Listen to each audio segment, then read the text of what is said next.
everybody. Welcome to the Seventh Rule podcast. My name is Ryan T. Husk, and I'm here with the stars of the Seventh Rule, Cirroc, Lofton, and Aron Eisenberg. What's up, everybody? Hello. Now Hello, Cirroc. Hey, Aron. We've got a lot of stuff to cover. We've got the new Michelle Yeoh announcement for the Section 31 series. We've got Discovery. We've got the new Picard series. And we want to know what this show's all about. So we'll be talking real soon on the Seventh Rule. All right, everybody, welcome to the Seventh Rule with Cirroc Lofton, also known as Jake Sisko from Deep Space Nine, and Aron Eisenberg, also known as Nog from Star Trek Deep Space Nine, your stars of this new podcast. How are you guys? Good. Doing good. Glad to be here. Glad to be with my buddy Cirroc as well as you, Ryan. Yeah. And we also have somebody else. We're going to try this out, huh? We're going to try it out. It's our first one. So I think it's going to be, we're going to have some good things to work out and figure this out, because we also have Jarrod with us, Super producer Jarrod Cooper. Our AI. Say hi, Jarrod. If you call me computer, I will call you Nog for the rest of the show. No, we're going to call you Hal. Okay, whatever. No? We're going to call you Jarrod because that's your name. That's my name. We got Jarrod back there with all the info for us that we might need, all our trivia and all our information. So he'll be joining us. And I think one of the best things to do right now is tell the viewers and the fans why and how we came together. Yeah? Absolutely. Yeah. This is our very first of many podcasts. So let's just dive into what this is all about. So Russ from Odyssey has a radio station. He's going to join us here in just a minute. There he is right there. He lives in a bunker, so we will never disclose his location. It's very important. But he came to me with the idea of bringing a show onto his radio station that's online, and I thought, how awesome would it be to have Jake and Nog doing a podcast talking about what I'm hoping to do and what we're planning on doing, Discovery, DS9 episodes, Star Trek, and having guests on the show, as well as, Cirroc and I talking about our experiences on DS9. And I think what would be really awesome is if we talk about and watch, various episodes from DS9 and talk about, our times on the show. The time when you left me hanging on an incredibly difficult line and you couldn't remember, one word. That's a big story. Yeah, I originally thought that this show would be about rewatching all my scenes. So this is all... we're gonna have to watch Discovery. So you say, is that what the deal is? Yeah, I watched, and I think Ryan did, and Jarrod, and I'm assuming Russ watched season 1. I am a big fan of Discovery, so I'm looking forward to season 2, and we'll briefly talk about that on the second half of our show. Is that, if I'm correct, Ryan? And I think right now I would love to introduce Russ to talk about the Odyssey station. And since our show will be on the Odyssey station in audio format, and the second tier patrons will also get a video version of our show, I figured it'd be great to have Russ join our first episode so he can talk about the Odyssey. Well, Odyssey is kind of a new adventure for the Federation. The Federation started in 1984 when Gene Roddenberry and I teamed up to create a charity based on the values and ideals that Gene put into Star Trek. And basically, as he taught me over 8 years, Star Trek, the crew of the Enterprise, in every episode, they go places and help people. So if we were to create a real-world Federation, that's what we do as fans who believe in the ideals and that maybe in 200 years the future will be a wonderful place. So we've been doing that for 34 years. We have chapters all over the world that help people locally.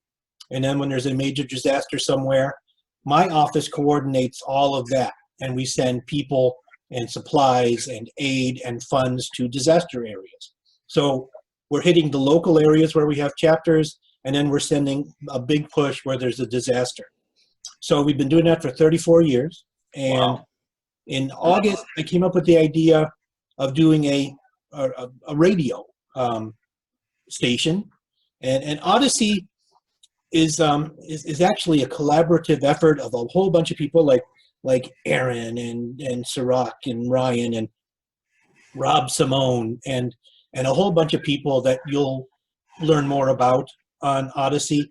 And I thought it was time to build, besides for having it be a communications tool of the Federation, it was time to build a professional style geek radio station. Yeah, I'm a geek. I mean, eventually almost everybody's a geek, but have it big time where we've got people like Jake Nog, and we've got Rob Simone and Mike Hinman doing some of his interviews with notable people in Hollywood. We also have UFOs, we've got ghost hunters, we've got shows about movies and all kinds of stuff. We've got a show coming up that will actually be, we'll be creating our own dramas with actors, like in the old days.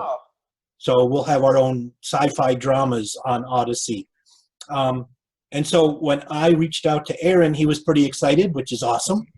And I think just from the last couple of weeks with the new show here and the new UFO show and the ghost show, and there's a person joining us that gets into spirit guides and the mystic aspects of the paranormal. So she's starting a show. Leslie Hoffman and Jim Yeager. Leslie is an actress on since Next Gen and all the way up. She's a stunt woman and an actress, and she's going to do a show. So we're going to have lots of fun stuff, lots of informative stuff. I'm hoping to even bring you the latest news from SpaceX or NASA. And so we're developing. Right now, we're in a rotating, repeating format. So after this special first episode, the seventh rule will be on Tuesdays at 8 p.m. Eastern, and then again at midnight Eastern, so the people on the West Coast can get it at 9 o'clock. And we're going to stagger it. So it'll be on different days of the week at different times to give everybody around the world a chance to have a listen and to enjoy the fun. Awesome. Yeah. That's really cool. We're looking forward to it, too. Now, Ross, did you come up with the name Odyssey? I didn't. Rob Simone did. We were looking for names, and he suggested Odyssey Station. And so I floated it by some friends in the radio business, and they said it was too long. So I'm like, how about ODYSY? And so Rob Simone thought of it, and I just did the coding, I suppose. Well, it's a good logo, good concept, and good to know that you guys are doing something. I am so, let's just go back to how old I am, stoked that you guys are here.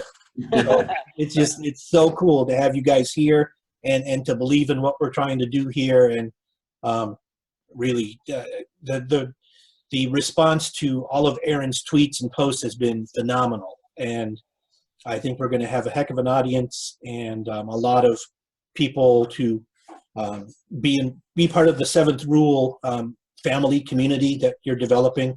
I think it's going to be awesome. Thanks, Russ. And I'm excited to be here. I'm excited to be working with Cirroc and Ryan and Jarrod as well. I think we got a great group here. And, we've got a YouTube channel going. We've got our Facebook pages. We've got a Patreon. And I think we're going to offer a lot of good stuff. I'm hoping to offer gaming, with some of the Patreon subscribers, perhaps Star Trek Online or some other games on once a month. So there's a lot of stuff I'd love to develop with the community that I think would be a lot of fun. And we got some guests that are interested that want to come on in the coming months too.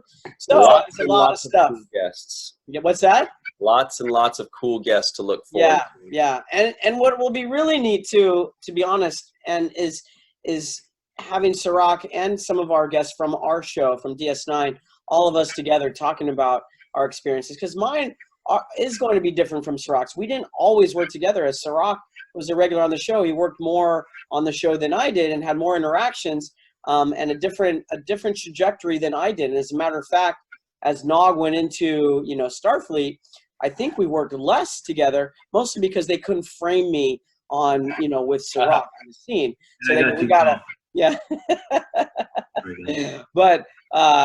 but there's a lot of good stuff, a lot of good stories to tell, and Cirroc and I had a wonderful time working on the show together. So. What's particularly interesting for me is that this is a platform for us to be able to talk about and discuss certain things that may have been unsaid. And there's so many issues that are raised on Star Trek shows and movies that you really have an endless amount of conversation and debate and, you know, different ways you can conceptually think of what way we can reach the goal of having a future in which, you know, we are all collectively working together and we've eliminated some of the problems that we're facing today. So I think this is the thing that intrigues me the most, is a platform to discuss some of these things that, you know, everybody has on their mind, and we all trying to figure out kind of the same ways to kind of coexist and fix problems. So, you know, if we can be a voice for some of that too, I think that would be a real honor for me. Now we have a little bit of trivia right now from our guy Jarrod Cooper, who says that Jake was the only human regular on a Star Trek series to not wear a Starfleet uniform. So that's a bit of trivia for you. And I have a trophy that actually says that. Only award I actually won during my career, but it's substantial. So, on the flip side of that, am I the only Ferengi that's worn a Starfleet uniform? That would be I'm yes. asking Hal. 9,000. That would be yes. That would be correct. yes. How awesome is that? As Huckleberry Finn, Tom Sawyer, right? Yeah. You and I best friends. You're the only human that never wore one. I'm the only Ferengi that did. Wow, you're right, because Rom wore a Bajoran uniform. Cirroc is also This is the bond that has held us together all these years. Cirroc I thought it was our good looks. Cirroc is Special. also one of the only people from that era that never played a holographic version of themselves. He and Nikki DeBoer as Ezri Dax never played a holographic version of themselves. As close as Cirroc got was he was a hallucination one time, but he wasn't a. Yeah, that's racist, by the way. I didn't want to say that earlier. Why can't I be a hologram? I didn't think in Paper Moon, I thought I punched a hologram, but it was really Jake? Yes. This whole time I thought, I'm sorry, man. The whole time I thought Yeah. it was just, Thank you. You're welcome. Thank you. I don't know how I reached. Oh, you were sitting down. That's right. It was a low punch, ladies and gentlemen. We did many versions. So let me ask you guys this question, kind of changing the subject a little bit, but did you hear the news that was bombed, that they dropped today, the bomb? It was that Michelle. What did they drop? They Ryan? dropped a bomb. They Aaron. dropped a bomb. It was that Michelle Yeoh is going to have her new Section 31 series. She's going to be. Yeah, I saw that. I did. You already heard the rumors, but now it's official.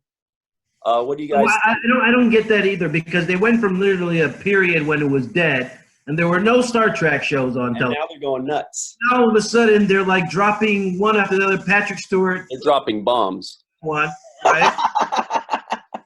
What was that? Is that a bomb? He goes, they're dropping bombs. Yeah, so we got Patrick Stewart. That's a separate show, right? The Patrick Stewart series. And then this one is a separate show. We have Discovery, so that's 3 shows, but by my count. Yeah, but You are correct, sir.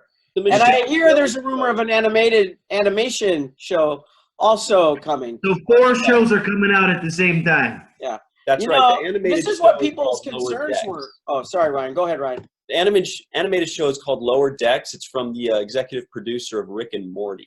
And the Michelle Yeoh show is going to be kind of like a direct spin-off in the world of Discovery, because it's just pricing that character. So, You know, You say animated show?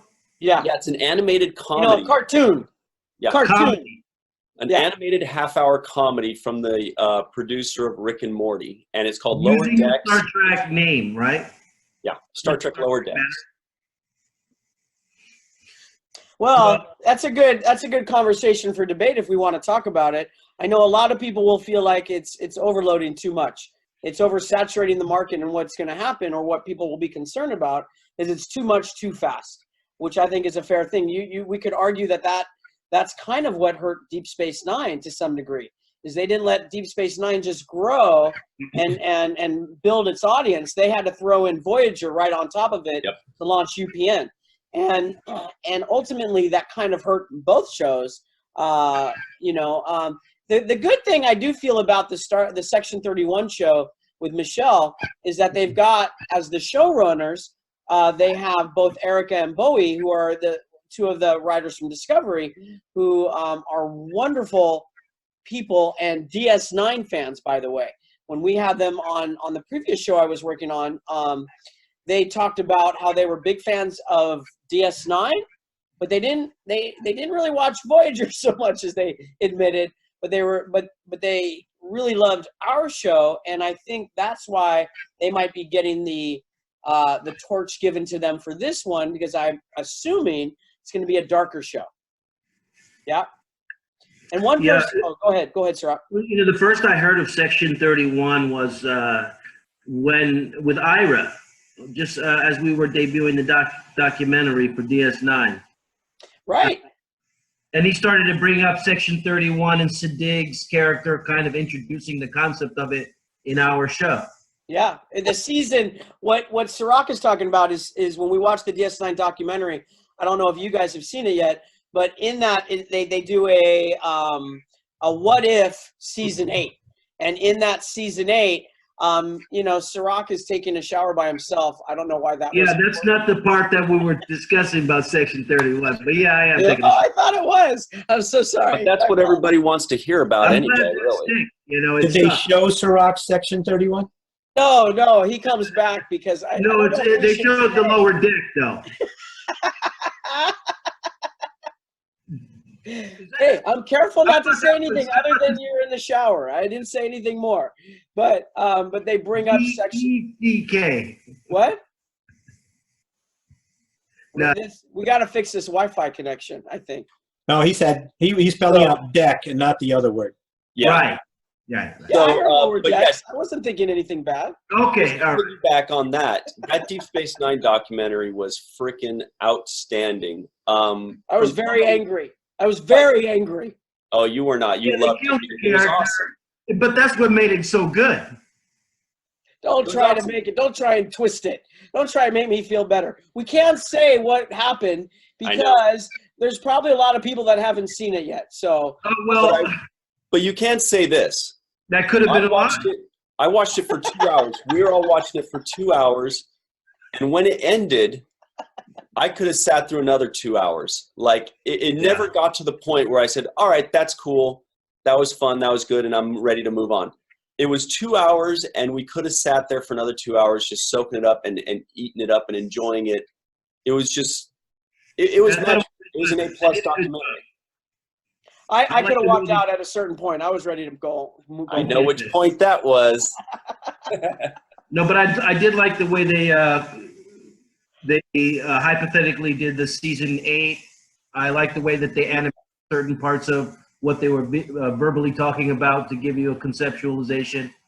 And I also like the remastering of the show, the digital remastering. It looks different when you see it in high definition, and it has a much better quality, obviously. Yeah, you actually look better. I couldn't believe it. You know, it's pretty amazing. If that's even possible. Now let's talk really quickly also about, in the news, the new Picard series. I mean, that's going to be gangbusters. That's enormous. Captain Picard is coming back, reprising his role. Patrick Stewart is. And I think that no holds are barred here. I think everything is on the table. I think that Riker might come back, Data, Marina as Troy. I think they're going to dip into the Deep Space Nine pool. I think we might see I think we might see people from Voyager. I mean, what do you guys think about this? Well, I mean, I would personally love to reprise the role of Nog again. I would love to see it, where he's at. To be honest, I would love to hear Picard say Captain Nog in his, in his wonderful voice. He said cup of nog. He meant eggnog. Wow, thanks, man. Thanks for the support. Because if I was there, then you would probably be there too. You know, just writing your notes. Then again, now that you say that.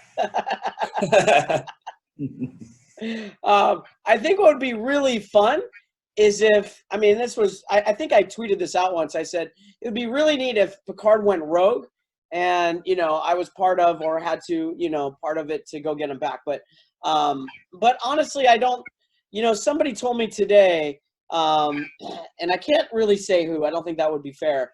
That they may not be using anybody from DS9 at all. And when I heard that, it kind of went back to I remember when I think it was either Birmingham or Germany, Cirroc. Were you at both places? You were at both, right? Both. Yeah. DST. Where we were talking, and I think Armin and some of the other actors were talking about DS9, and a lack of love for it, especially way back when. I think like a fine wine. I think people appreciate our show a lot more. But if that's true, that they don't even want to bring any of the DS9 actors into that, you know, that's a bit frustrating in of itself too, because I think they're kind of missing out on some wonderful characters that could really connect the universe even more so together. Same with Voyager. And that Space Nine DS9 characters is part of the are well fleshed timeline out. canon. Yeah. I mean, ultimately, we're all just kind of guessing, right? No one knows. So time will really tell, you know, if they bring somebody in. I think DS9, you know, it's weird because it hangs in this weird gray space where, you know, even our show kind of ended on a cliffhanger. It almost as if they were expected to show something else. Yeah. They would show either the journey to get Sisko or what it was like in his absence. It felt like gonna go forward or setting themselves up for movies or another season. Yeah. So leaving it on that kind of a note is awkward, and then neglecting to even kind of rework it back into the mix. If you're going to be dropping 3 or 4 new shows covering all the timelines of Trek, from Kirk to, you know, Voyager, then it seems kind of awkward that you would overlook one particular aspect of franchise that has. Absolutely. Well, I think I speak for all Star Trek fans, or at least Deep Space Nine fans, when I say these two things. Number one, we would go bananas for a Deep Space Nine movie. I think that they could just bring everything back together and give us the final send-off we wanted if we had a Deep Space Nine movie. I don't think any Deep Space Nine fan would be opposed to that. We'd love it. And number two, I think it's the best written series of all of them. And I think that, tying in the next segment, I think that Discovery is most closely related to Deep Space Nine of all the previous series. Because because the writers, as I mentioned earlier, at least those two were big DS9 fans. And I think they took their love of that show, our show, and put it in Discovery, which is another reason why I think Cirroc might actually enjoy that show more than he thinks he will. He will. Yeah, there's certain aspects that I like about the show. I'm not going to be completely critical of it. We should. I like the way they film it. I like the people on the show. I mean, the cast members themselves. Well, hang on. Before we get too much into Discovery, let's just close out this segment right now. We will be talking about Discovery. We want to say goodbye to our good friend Russ, and thank you so much for joining us. Hi, Russ. Thanks for coming in and explaining Odyssey to our fans. And I want to know more about the Federation, so how do we find out more about what the Federation is doing? That is a good question. Go to trekfederation.com, TREK Federation.com. Good question, Cirroc. Yeah, thank you. Thanks, guys. Have fun. Thanks so much, Russ. We're going to have some fun now. Okay, Not great. that it wasn't fun before. Now that I'm on, you can do whatever you want. Bye, guys. Thanks, All right, Russ, thank you. All right, so we're going to be right before back. we move on, wait. Before I wanted to, I go read ahead. something the other day too. You said DS9 movie. There was a plan to do that, but because Nemesis didn't do very well, they nixed it. Blast. Jarrod, can you validate that for me? I can. Okay. I can support. So who directed Nemesis? I think that's. I'll look that information up and I'll bring it back to you after the break. But one of my favorite actors was in Nemesis. Wasn't Tom Hardy in Nemesis? Tom Hardy was in Nemesis, and he's awesome, and he is awesome. I love Tom Hardy. He's so great. Incredible. What was that movie with Leonardo DiCaprio that he just did? With the bear mauling? Yogi Bear? Yeah. Well, anyway, he was awesome in that. Yeah. And it's a French word, and I still can't remember it. With the bear. The Revenant. Yeah. The big The bear. Yeah, the Yes. Revenant. The That's what it little was. bear. Yes. All right, guys. So we're going to come right back, and we're going to talk about Discovery Season 1 and what we hope to see in Season 2. Thanks very much. All See you in a right. bit. Boy, this is brutal, Aaron. This is brutal. All right, so we will go again in 3, 2, 1. Welcome back, everybody, to the 7th Rule podcast on Odyssey. What was that? I was pointing to the Discovery ship. I think that's the Is that what that is? Odyssey Discovery ship. Yeah. We're going to talk about Discovery, right? We got season 2 starting in what, 3 days? Monday, Tuesday, Wednesday, Thursday? That's right. I just rewatched the season finale. And I love it. I love the show. Don't spoil anything for me. Okay, I guess we're done with this Yeah, episode. that's going to be kind of tough. Apparently, Cirroc has yet to watch it. Well, let's just start from the beginning. Cirroc, well, let's talk about Season 1, Episode 1. Cirroc, you saw that. We all saw that. What were your first impressions when you're turning it on and you're seeing brand new Star Trek for the first, 15 or so years or 14 years, and it looks visually stunning, and you're seeing this great, glorious cast? I mean, what are your thoughts? Initially, I thought that visually was very nice. It looked great. I love the costumes. I love the lighting. It was good to see the set and some of the set design and special effects that the Star Trek has really set the bar for on television. Yeah. So that was really good. It touched some of those nerves where you're saying, oh, I kind of missed that set, the computers and the ship and the feeling of that. So I got that sensation and it touched it. What I wasn't thrilled about and my criticism of the pilot episode was... All right, we're getting into it already. Here we go. Ooh, let's do it. Well, yeah, it was too much. It was too much Klingon for me. I felt like I was watching, a foreign film with subtitles, and the foreign film was in a language that is very abrasive and not pleasant to my ears. Mm-hmm. Kind of like when you had to work with me, right? But more like the Klingon. So, I like the Ferengis, though. But no, it's too much. It was and I didn't really. It lost me with the subtitles and the talking, and it was just too much for me. I wanted them to get to the story faster. I thought that they could cut that down a lot. We didn't need to see so much of the ritualistic transition of the passing of the torch.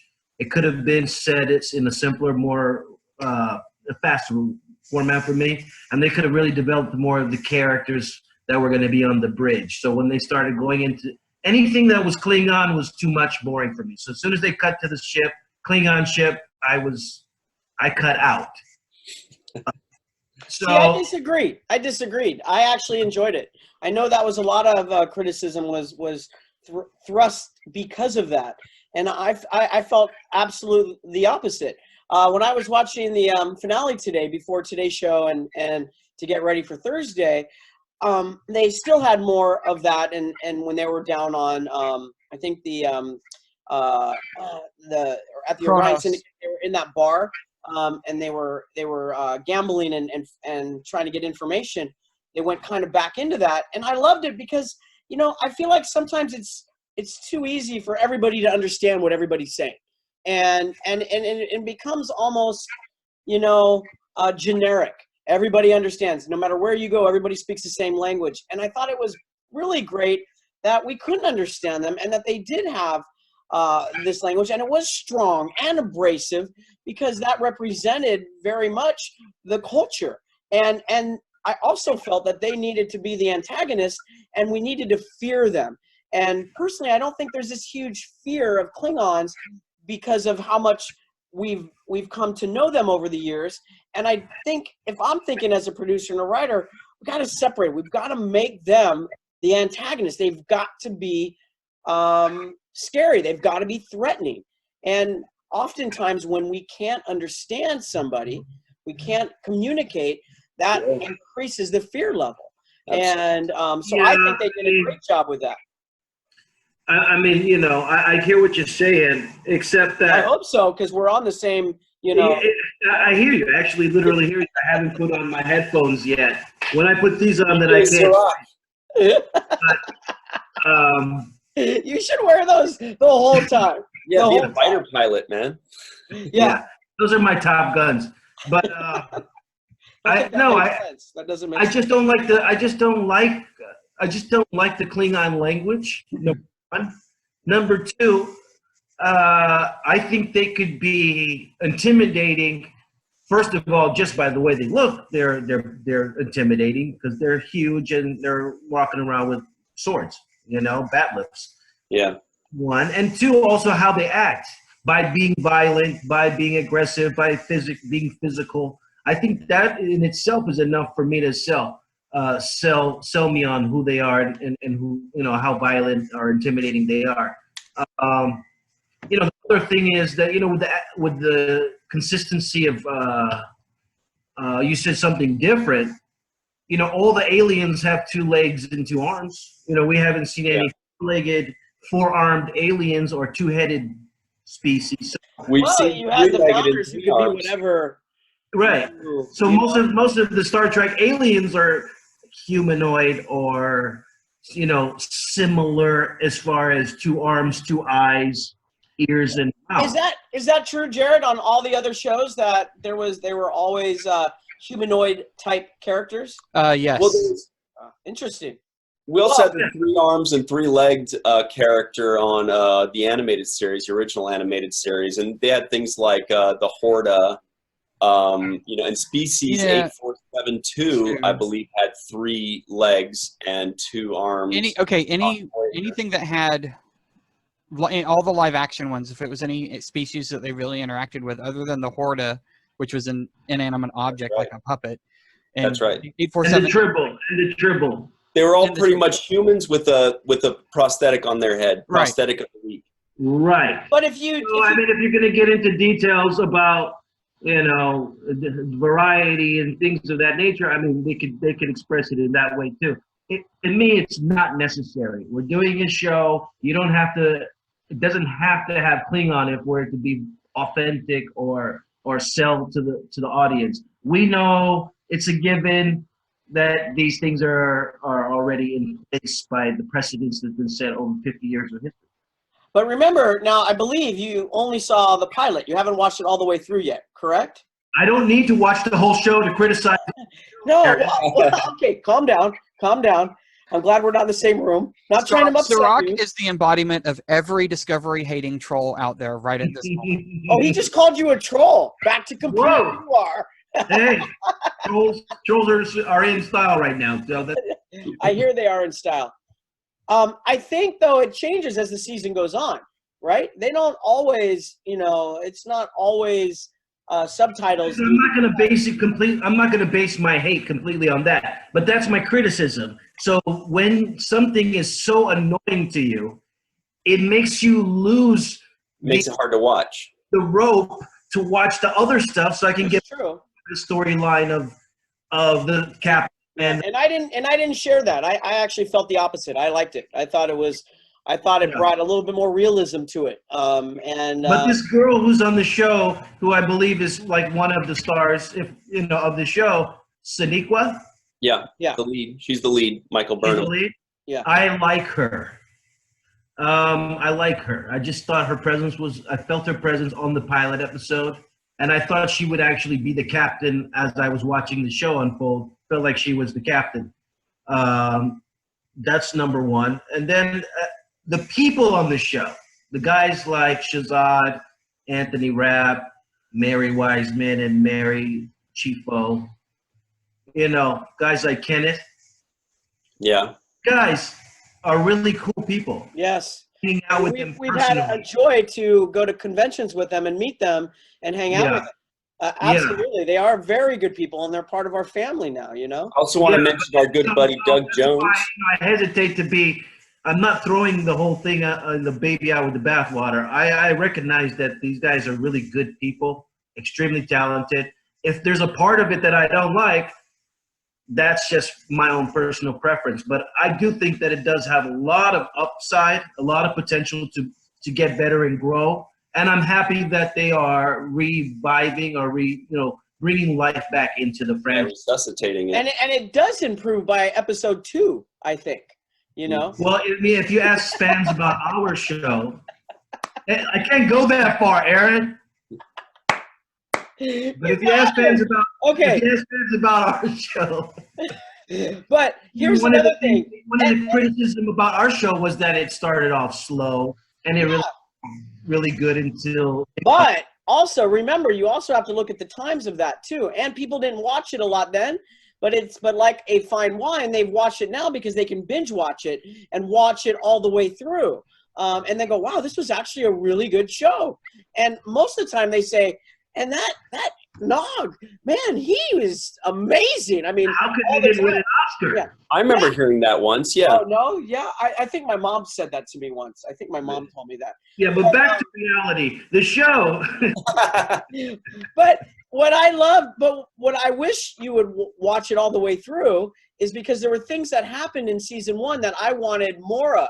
One of them was they went to what you could either say an alternate universe or a mirror universe. Yeah. I wanted them to stay there longer.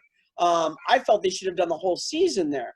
What was so special about that universe that was attractive for you as a viewer? No, I can't explain it because it's all intertwined with the story. And well, it's grittier. It's grittier. Yeah, it is grittier.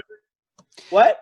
Were there Klingon speaking going on in that particular episode? Yeah, but because they went to the other side, it kind of flipped how the Federation on one side were on the other, and how the Klingons were on the other, because they went there for 2 episodes, right? I think. Yeah. Right. 2 episodes, and they kind of switched places. So 1 or 2. I don't want to tell you everything because I really believe if you start watching it, you might still be critical, and that's what this show is for. So we can debate, because it's awesome when we don't agree on like the Klingon thing. And I'd love to hear your other thoughts on, say, the mirror universe, alternate universe that shows up, and who's included on one side and not on the other, and the surprises that come along. And we touched on earlier Section 31, that takes a whole new twist towards the end. And earlier when you talked about Deep Space Nine, how it pertains to relationships and how we move on in life and how we move forward, right? Well, some of those that comes up towards the end of Discovery. A lot of people would say, well, it's not Star Trek. Well, if you get to the end, you see why it's Star Trek. You see the hope. You see the change of, but we have to stand for our principles. We have to stand for what we believe in and who we are, because if we don't have that, then we have nothing.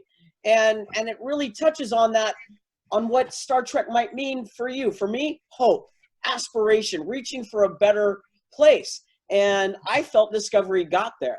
That's why I really liked it. And I felt that it utilized a darker element, much like our show did. It wasn't all hunky-dory, like every problem solved in every episode. It wasn't like that at all. It was very much like ours. And that's why, I mean, I'm especially looking forward to the season 2. Personally, I would love Prime Lorca to make an appearance, but I don't think he will. Hey, Cirroc. Hey, Cirroc, if you remember from Deep Space Nine, those Mirror Universe episodes that you guys did, where you got kidnapped by Jennifer, and it's that same universe where people. Oh, okay. Yeah. But they stayed there for 2 episodes, and it had a stronger foundation in the story of season 1. Wouldn't you agree, Ryan?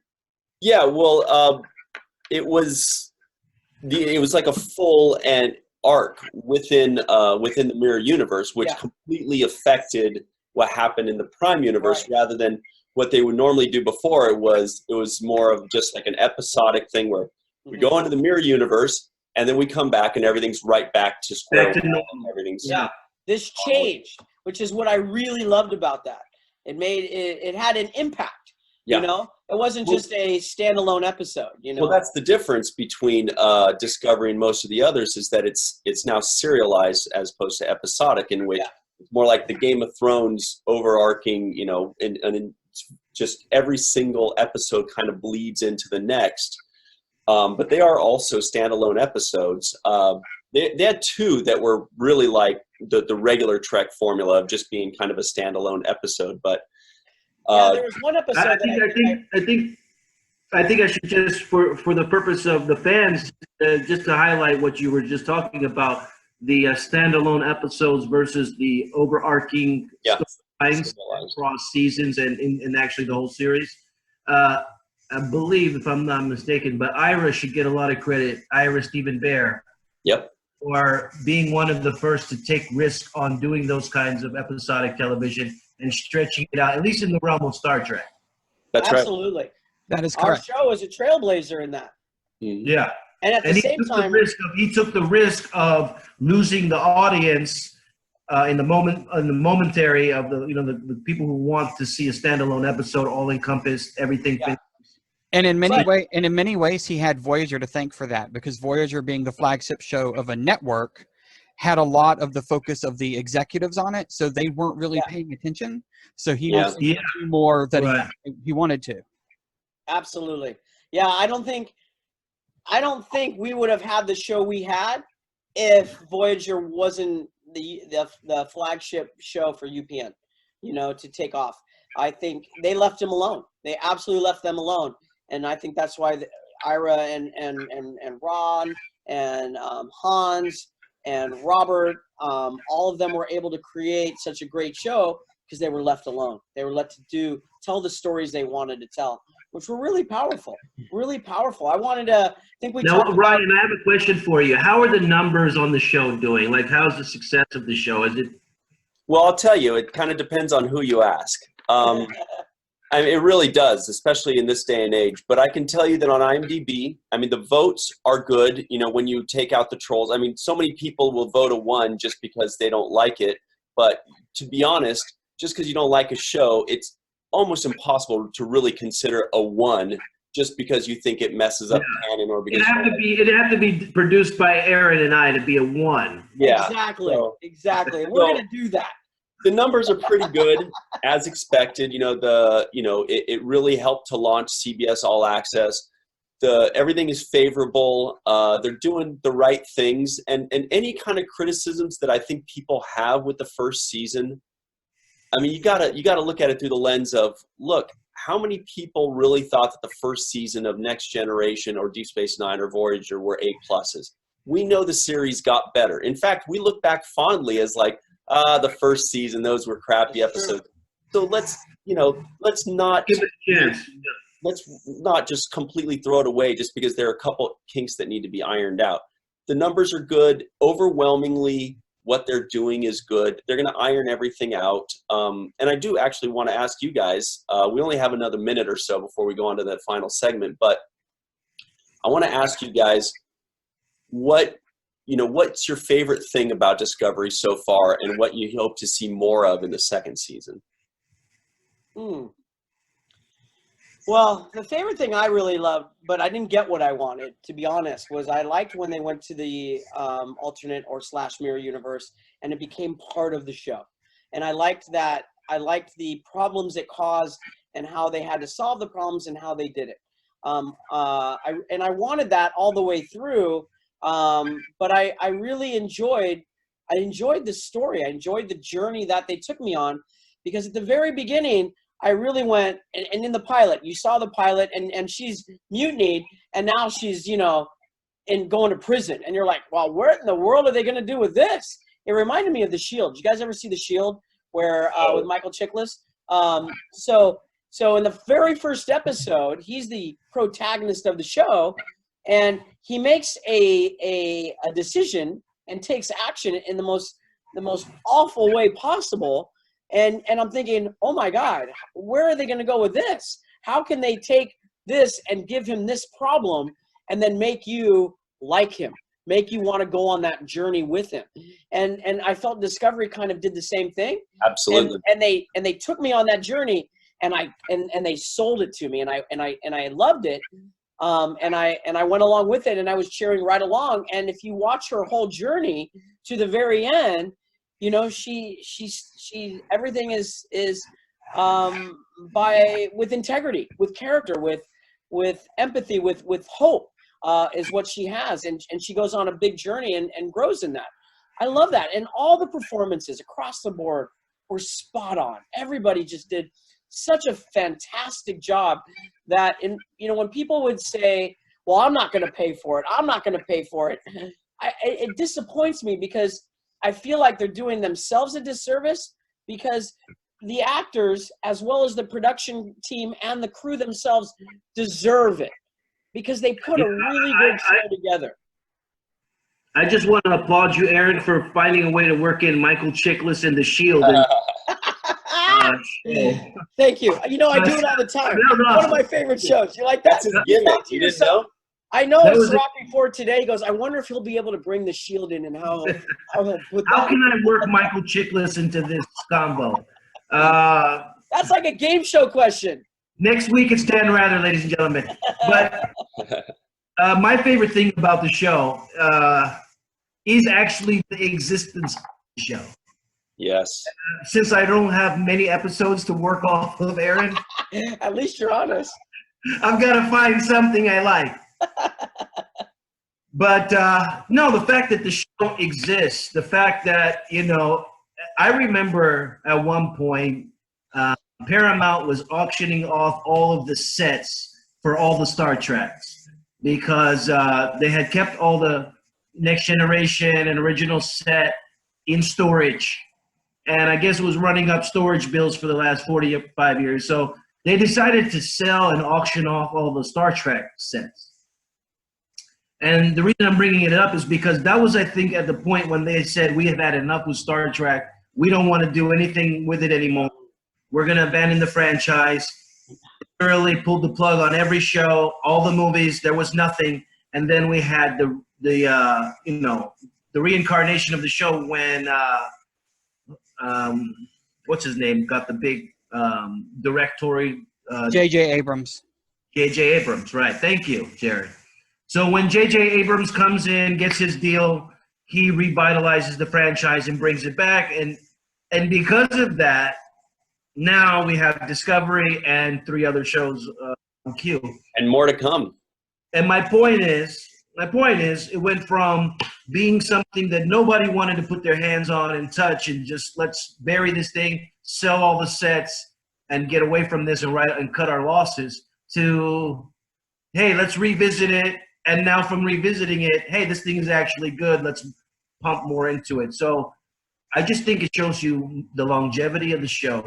It shows you the support structure of the fans that watch it, and how much they love the show and are hungry for it. Yeah. There's to always be a demand or a need to entertain people in this realm of science fiction, in this realm of future possibilities. So I think that's one of the things that I love about this show and the whole resurgence of the show, of Star Trek, is that now the conversation is back and we're showing, Star Trek has a legacy of being intellectual. And as long as we continue to at least strive for some kind of intellectual input into society, whatever way it can be, then there's some hope for a better way, a better tomorrow. A better tomorrow. A better future. A better future for all of us. So, I think that in that respect alone, it's doing a service for both Aaron and I, anybody who's ever been on the show, Definitely. and will be on the show. And a lot of people agree with you guys that we got to go to a break right now. But I just want to say, when people ask me what is, Star Trek Discovery about, like what is it in one word or one sentence, it's about redemption. It's a redemption story, which kind of is Aaron's point there. That's really what it is. And now on the grander scale, what's it about? It's about resuscitating the franchise, and it's done so, and in spades. We've got all this new stuff that's coming because of it, and because what you said, J.J. Abrams. A lot of people gave him a lot of flack, but the proof is in the pudding, as the French say. Mm-hmm. So he's had a French accent. I don't think. So we're going to go to a break right now, and we'll be right back to wrap this thing up. That's the best. I'm French, and I can't even do it. That's it. You can't top that. All right, so we'll see you guys back in a minute. All right, so we'll pick it back up in 3, 2, 1. So welcome back, everybody, to the 7th Rule podcast. By the way, Aaron, did you tell us what we know 7. The 7th rule? What's that? What is the 7th rule of acquisition, by the way? The 7th rule, I was looking as I was putting the show together. I was thinking of a title, and Cirroc had agreed to come on, and I was thinking, should we connect something with Jake and Nog? And then I thought, well, what if I really make Cirroc angry and he just quits the show right in the middle of the show and leaves? Then we'll be stuck with just Nog, so that one wouldn't work. And because I can. It's possible. You piss people off. You're a real asshole. Exactly. Thank you. And then I thought, what if there's an acquisition? That would be really good. That would be, Star Trek related without pigeonholing. I can't even say that word. Pigeonholing. Yes, one part of Star Trek. And I, lo and behold, number 7 was keep your ears open. So I thought, how perfect is that for a podcast, as well as a webcast, because we're going to have a video version of this available to our second tier subscribers. And it was perfect. 7th Rule, a podcast with Cirroc, Lofton, and Aron Eisenberg.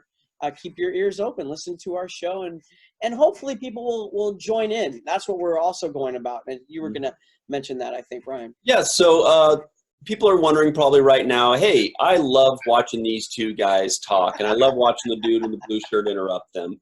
But what am I expecting here? What's this show going to be about? Well, usually we're going to spend the first half just kind of talking on a specific topic or two. We're going to talk about the old days of Deep Space Nine. We're going to talk about what's in the news. We're going to have, special guests come in, like actual people from Star Trek joining us to be a third Star Trek alum. And we'd love to have somebody call in, like one of the fans actually participate and join in, because, I mean, you guys know better than anybody that the fans are such a huge part of this franchise, of like what makes this franchise go, like the conventions and the interaction. So we're going to have somebody, call in here and there, and I think it'll be cool. I think they'll love to talk with you guys. Yeah, I really want to make it a community, and I really want to get, some of the fans that are part of our show to have the opportunity to call in and join us for, the first 30 minutes. And if they want to, stay for Discovery or something, however we work that out for the second half of the show, where we talk about Discovery, that would be great. Or they kick off our show with a question for us, and we talk about it. We talk about, our experiences and our opinions and our thoughts. And, that would be a lot of fun. I think I mentioned earlier in the show, I really want to incorporate, maybe a gaming night on one of our Patreon tiers to play games with some of the people online, if that's possible. Mm-hmm. Star Trek Online or something else. And if Cirroc wants to join in, it's just for an hour. We do something like that. That's down the road, but thinking about things and how we can make them be part of this community and give more to the fans that are supporting us and are part of the show. Yeah, and so as we're saying, the first 30 minutes is going to be that big block of everything we mentioned. And as Aaron just said, the second block, the second half or so, is going to be Discovery talk. So if you absolutely hate Discovery, first of all, give it a second chance. Come on, grow up. Yeah, come on, Cirroc. Secondly, just watch the first half hour. You can watch the first half hour, and you can just tune out for the second half hour if you want. And if you're really just tuning in to hear the reviews of what you just saw on Discovery, you can kind of skip ahead if you want. I wouldn't recommend it, but you could. Or you could just pay attention and then tune out whenever Aaron speaks, like Cirroc does. Yes. Well, then you wouldn't pay attention to most of the show. Yeah. I mean, that's what would happen when we would do scenes. He would, I always had to do my scene with Judy Brown. Whenever they put the camera on me, Judy would stand in for Cirroc because he was out there with, getting some donuts over at Voyager. That just reminded me of Downtown Julie Brown. Yeah, I'm listening, Aaron. I'm listening. So that joke, Judy Brown was our script supervisor, so that she would read lines off camera. So I got really good with Judy. As a matter of fact, there were times where I would ask her to stand in for Cirroc. This was more towards the end of the run. just because I felt my performances were stronger then. You liked her acting better than mine. Much better. Yeah. Well, to be fair, he was less likely to get a hug because you were prone to just walk in and give Avery a hug randomly in every scene you did. I was always jealous when that happened because I stood there once like this and just looked right over me. Hey, Terry! Went right over there. Just a little womp happened, So maybe we'll have Terry join us. Somebody give Aaron a hug, lady. Melissa, are you there? This is all joking around, people. Actually, we had a wonderful, wonderful relationship on the show. So, At lastly, least from his end, not so wonderful from my point of view, but cordial. It was cordial. It was working. Let's give everybody the links of how they can find us, how they can support us, how they can listen to us. First off is they can find us on Facebook. The most important thing is the 7th rule is the number 7. Is that right? 7? 7. You had it the first time. Yeah, 7TH rule. Not spelled out. But, Aaron, you got it. You got it, Aaron. Dude. There you go. Find that on Facebook. Also on YouTube. We're going to be putting the first 10 minutes of every video up on YouTube. And our Patreon subscribers can watch the whole video. And everybody else, just check us out on Odyssey Radio. And look, guys, just for the viewers, just like Star Trek, we'll get better.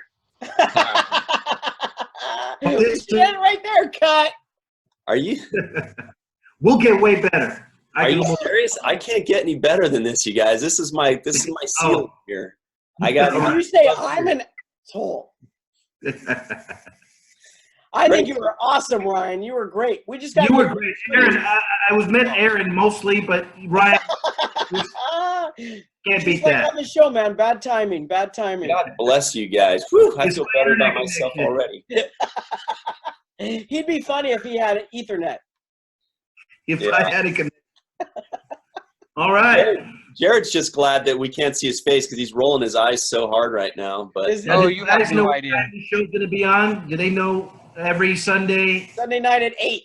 Sunday night at 8. Thank you, Cirroc. Yeah, every Sunday night at 8 p.m. Eastern time. So really the important time is 5 p.m. Pacific time. You just shut down all the people on the East. You just completely said they're not important. What about Hawaii? Am I wrong? I don't know. That was me about Hawaii? Says. Yeah, it'll be 8 p.m. Eastern, and then it'll repeat throughout the evening. So, sure, there'll be that 5 p.m. for people on the Pacific time, but then it'll. What about Alaska? They can watch. Hey, Aaron, can you wear pants next time? Because we can see that. Yes, I will. For you, I will. I was wearing my DS9 shorts, with a Defiant coming out of the please don't stand up, please. All right, I'll try. So I think we just about covered everything. Check us out every Sunday night. Please, very important, go to youtube.com, type in the 7th rule, 7TH rule podcast, and go subscribe to us. Subscribe, and as soon as you subscribe, there'll be a little bell icon that appears next to it. Click on that so you get notified when we post a new video. It's very important because as soon as we get up to 100 subscribers, then we can have a few extra things that we could do. We can have the specific name, the specific URL, which is / the 7th rule and things like that. They send us Oreo cookies too, I think. No, none of that. Also, make sure you guys follow me on Facebook, Instagram, Twitter, once I get those things set up. Which will be this week, right? Which will be this year sometime for sure. No, this week. This week. That's your homework. Just find them on Snapchat. Yeah. Something. Snapchat. WhatsApp. Yeah. And green screens for you guys. Green screens so we can put up some fun stuff in the background. Because this is I've got a tent in my background. This is super fun. I have a suggestion for you in the future, Aaron. You could get background. So that chair looks like a captain's chair. You mean like this? A background. This is what we were working on before. Be perfect. I like this chair. It's comfortable. Ryan, you look like Drake when you do that, by the way. See, we have a lot of fun with this, but so Cirroc, you gotta get one. Get better than this, ladies and gentlemen. Well, thank you all for joining us today. I hope you enjoyed our intro pilot episode of the 7th rule. I think we got a lot of great stuff coming. throughout the year. We'll do Discovery, and afterwards, I think we talking about our own show and going over some of those episodes. I think that would be a lot of fun. I think Cirroc wants to make sure everybody sees his scenes, so we'll definitely be showing all of his scenes throughout the year and talking about his performance and rating his performance. Once we get it all digitally remastered, ladies and gentlemen, so make sure you. This is going to be too much fun. And by too much, I mean it's going to be a little too much. But and we're going to have a wardrobe meeting too, Aaron. I don't want to say. I think we need to cut Cirroc off at this point. Oh, you don't like my shirt? That's right. I'll wear a hoodie too. We'll talk about it off camera. Okay, off camera. I don't want Jarrod in on this. All right, let's do it, guys. Let's go do our laundry now. All right. So for Aaron Eisenberg, Cirroc Lofton, Jarrod Cooper, Russ Haslidge, I'm Ryan T. Husk. And please, always remember the 7th rule. Keep your ears open. Bye, guys. Cool. We'll see you at the next show. Good job, guys.